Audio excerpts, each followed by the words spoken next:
take one of these, and this one's actually one that I found that was like partway done. So I think it's actually kind of a good place to help some people finish up, which is what it seems like some people need to do.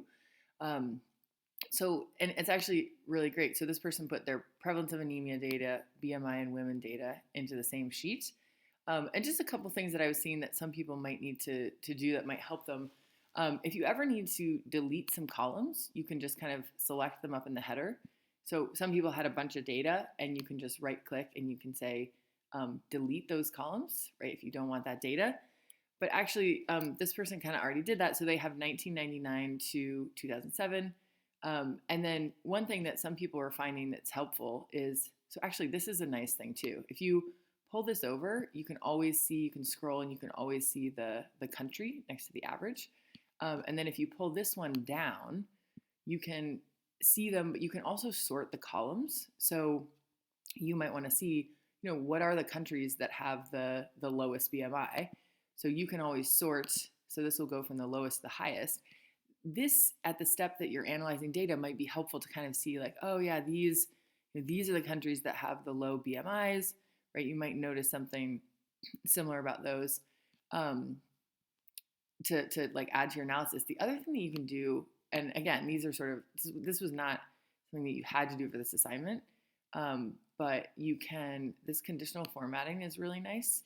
So if you, let's say you just take all these, I'll just show you. So let's say that we want to resort these again for alphabetical order to put them together with the other sheet. But you can also do this conditional formatting, which will just highlight. So you can do like a color scale, and you can, the default is just different shades of green. But this can show you when you resort these, you can see, the ones that have the lowest BMI will be darker, and the ones that have the highest BMI will be lighter. And there's different kinds of color scales. So if you ever want to use this, you can color them yellow or red, or you can color them red to green, something like that, to kind of help you visualize the different ones. All right, so let's say we want to resort this back to alphabetical order. And so from here, we essentially want to line up the anemia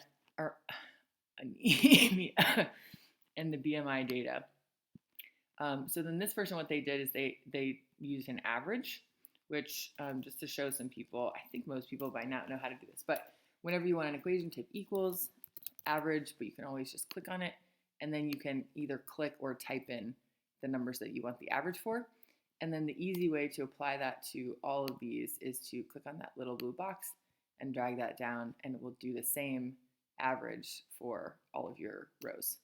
Okay, but basically you're going to take your two data sets. So this person took their average, country names for BMI and anemia, and put them together. And then the step where they were stuck, and I started to do this a little bit, is making sure that your X and Y coordinates are actually about the same country. So just kind of going down and spot checking these to see, are these all the same?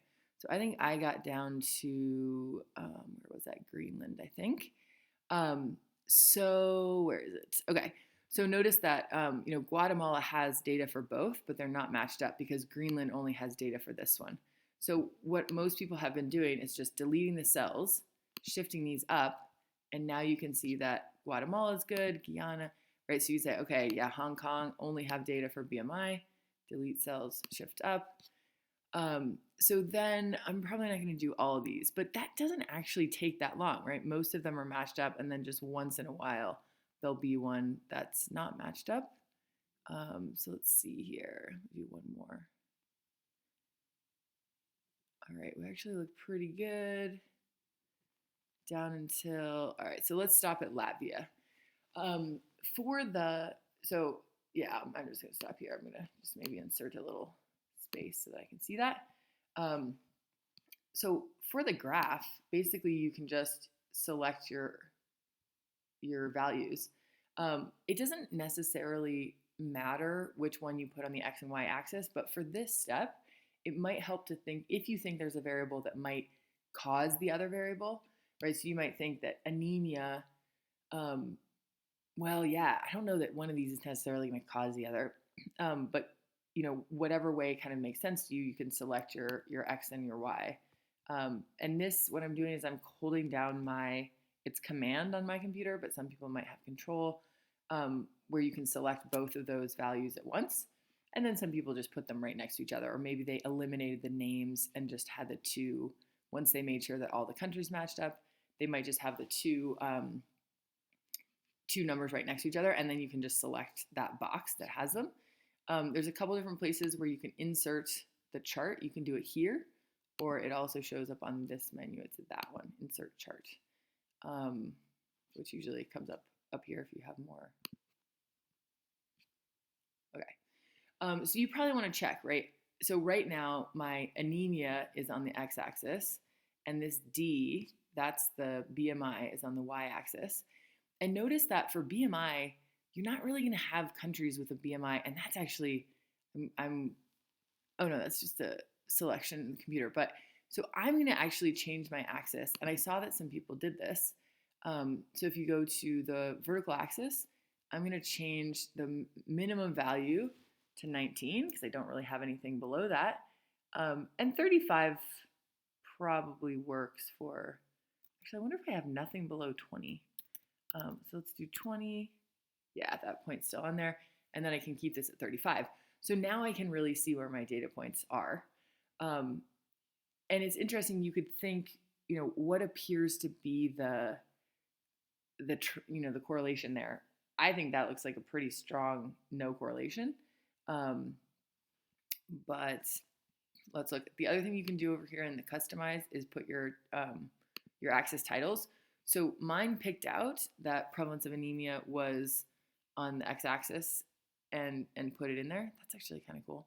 But sometimes they don't. And you can just go here, horizontal axis title, and you can go and put that in. That's actually really cool. It doesn't always do that.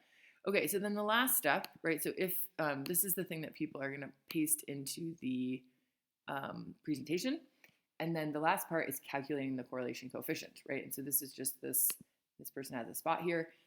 So notice that when they first tried to do this, it said it's mismatched, right? You have 192 y coordinates versus 187 x, and that was just that they hadn't totally finished.